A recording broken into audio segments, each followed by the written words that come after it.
As a child, Sherry and Roger Mitzel's youngest daughter, Jamie, seemed advanced for her age. She was very gregarious, she was pretty much ahead in everything. Speech, she was a very good athlete, incredible music talent, had a very wide range in her voice. I mean, she was just an amazing talent.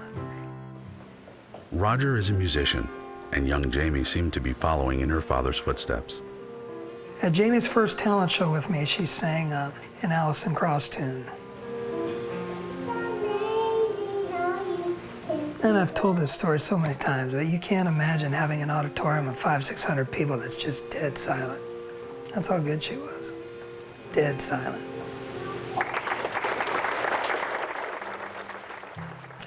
She just blew their minds. This little tiny little girl up there, and just belting it out, you know.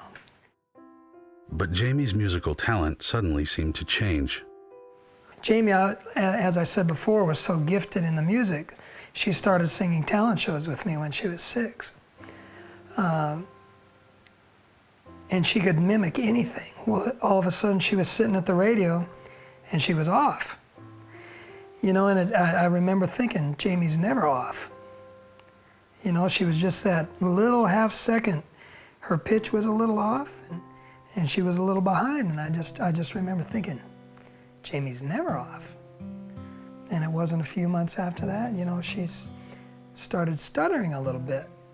And then it went to speaking so fast that you couldn't understand her.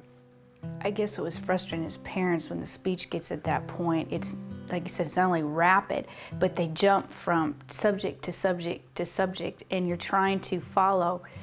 And you know, at some point you kind of, as a parent, you even sort of shut down a little bit, and they get so angry with you because you're not listening. They know what they're trying to get across. You have no idea what they're trying to get across. And you can just see the frustration building up in them. In time, there were dramatic changes in Jamie's temper, vision, and personality. We kind of went from a child who was afraid of nothing to a child that was afraid of everything. Withdrawn, temper tantrums. No, we could not figure out what in the world was causing it. After 12 frustrating years of visits to numerous doctors, at age 17, Jamie was diagnosed with Batten disease. I think there are a lot of diseases out there, and I don't ever want to diminish any of that, but I think Batten is particularly nasty in that it not only goes after the body, but after the mind as well. They're aware of that loss. They're aware of what's happening. And it's funny because she'd been blind for a long time, but around 16, because she must hear girls talk about driving,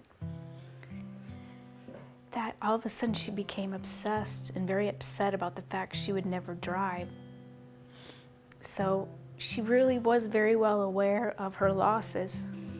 You know, there was just a steady progression of deterioration. Sherry also remembers an epiphany Jamie had when her sister Casey got married. Casey had just been married to Jay, that's her husband's name.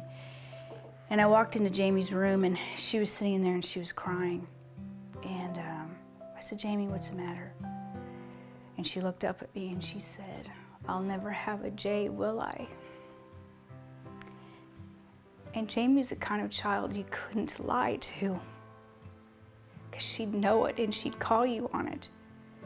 And I didn't answer her right away, and she goes, Mom, Mother, I won't have a Jay, will I? And I said, no. And I'm telling you, as a parent of a Batten child, there's nothing harder than to have to answer those questions and to see him go through that. And she sobbed, and there was nothing I could do but to hold her. She's now 19, virtually nonverbal. She's been totally blind probably since 9 or 10. She's still very involved in music. We have a band and she still comes up on stage with me. The music is a point for her that has probably kept her going and able to still function to some degree. I wouldn't give Jamie up for anything. You know, she's been the love of my life.